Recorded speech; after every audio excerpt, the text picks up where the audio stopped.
All right, everybody, welcome back to the Elias Macko Show. On Thursdays at this time, we catch up with someone at City Hall to talk about some of the news items of the week. This week, Maja Vodanovic joins us from the Montreal Executive Committee, and of course, also the mayor of the beautiful borough of Lachine. Maja, we're on first name basis. Welcome back to the show. Hello, Elias. It's great to talk to you. We're going to start things off with the Montreal app, and I should mention this. I've talked about the app plenty of times on this show, particularly when I lived in the Ville-Marie borough. I often used it because we had some issues with recycling not being picked up, and I would report it in the app, and I would see things around the downtown. I would report it, and I got to say it was hit and miss. Like sometimes it would be the issues I reported would be taken care of. Other times it wouldn't be taken care of. This week, Journal de Montréal did a story on a new feature of the app about signage and orange cones that have been abandoned on streets. And they found pretty much the same thing, hit or miss. Often the cones were still there. They weren't dealt with. Sometimes they were. So let's talk about that. Maja, why don't you tell me about, the blight on the Montreal landscape the orange cones are and how we're trying to deal with it? Well, first of all, I have to tell you that I've inherited a new file, which is the 311. Oh, yes. Okay. So this is right up your alley then. Exactly. Okay. And I did read the article that was in the Journal de Montréal, and there was something in it that I have to talk to you about because it says requête traitée. You know, when someone puts it on the app, and this is what frustrates people the most, and it is what I'm going to attack first off. Like I talked about this on my first meeting with the 311 responsible people that are there. Mm-hmm. It's when you signal something, you get a response after a few days that it's requête traitée. Like you have a feeling that it's done, right? Like it's someone has it and it's been done, and it's not done, and that's what frustrates people. Why are you telling me that it's done when it's not? The thing is, in the system, when somebody gets a hold of the request and then sends it to somebody, you know, like says, I'm going to send it to, this will be done by this service. Mm-hmm. When they do the shift, they say traité, but it's not done yet. It's just in the machine. Okay. You know? Yeah. So we have to change.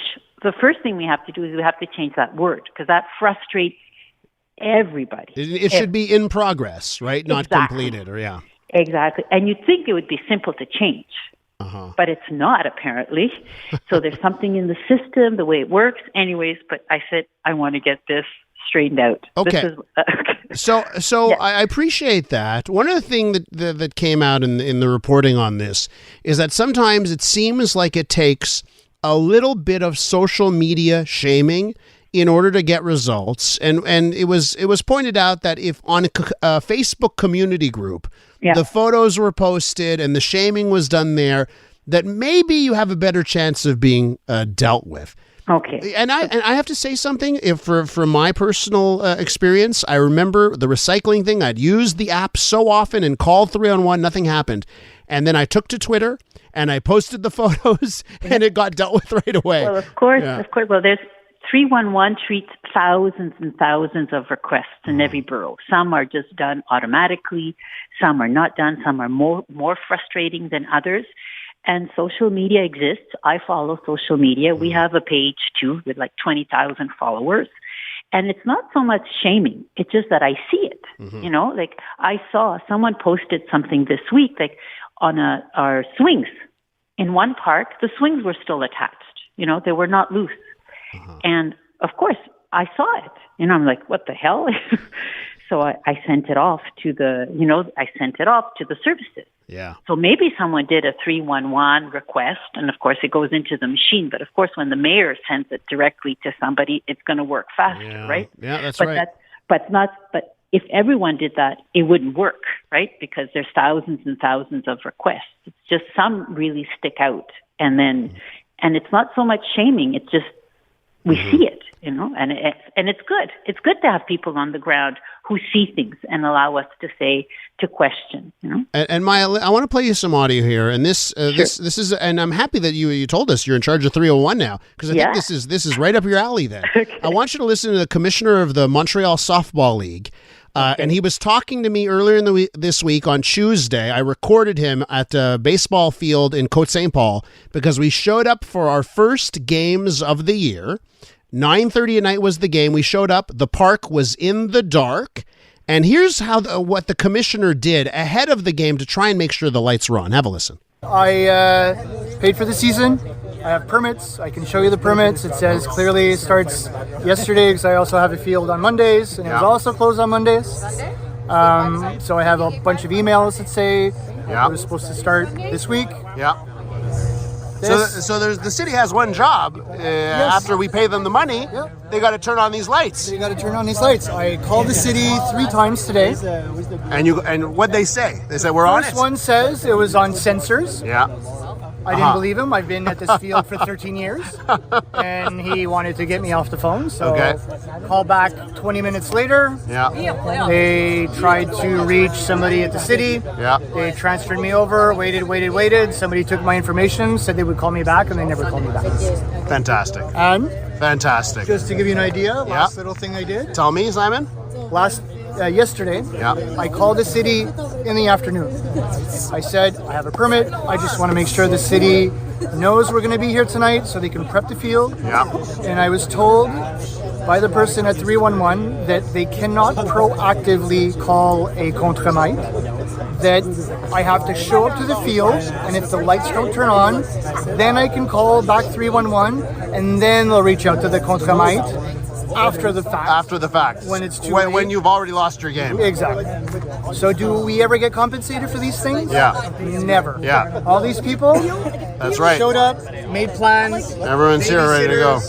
Yeah, that's right. We drove here. Think of the gas we've used. Yeah. All right, there's my tongue-in-cheek comment at the end, Maya.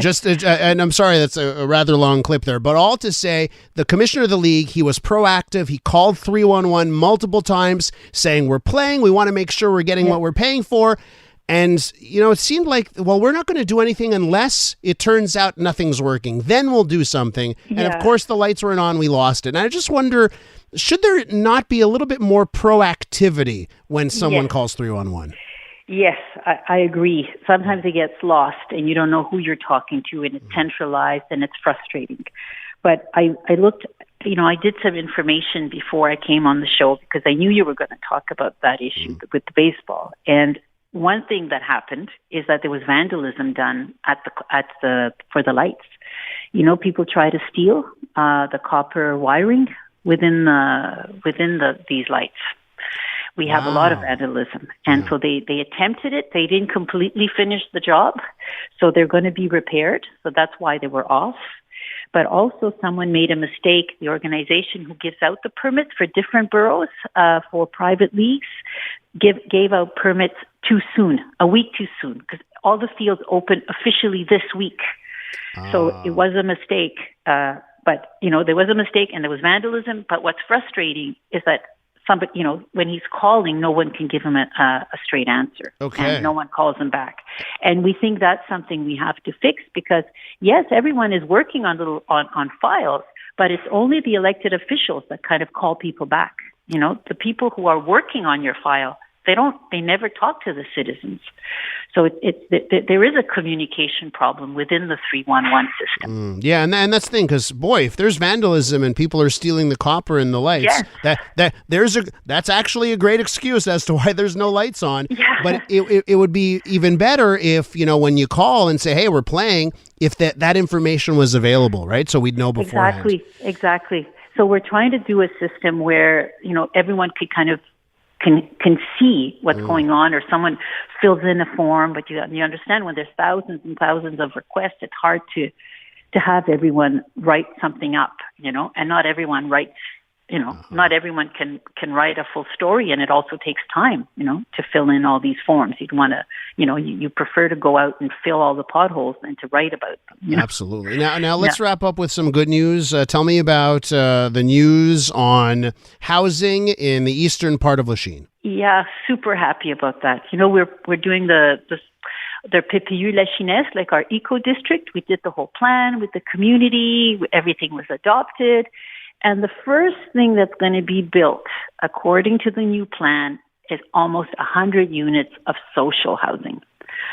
So I'm particularly proud of that came through, because, well, we know how hard it is to find housing. You know, I wish there would be more affordable housing, not just social housing, but the first step, you know, we did this, and I'm so happy about that. What are you doing right that, let's say, at the Hippodrome site they're not? How come you're getting it done in Lachine? Because we started the planning work a long time ago.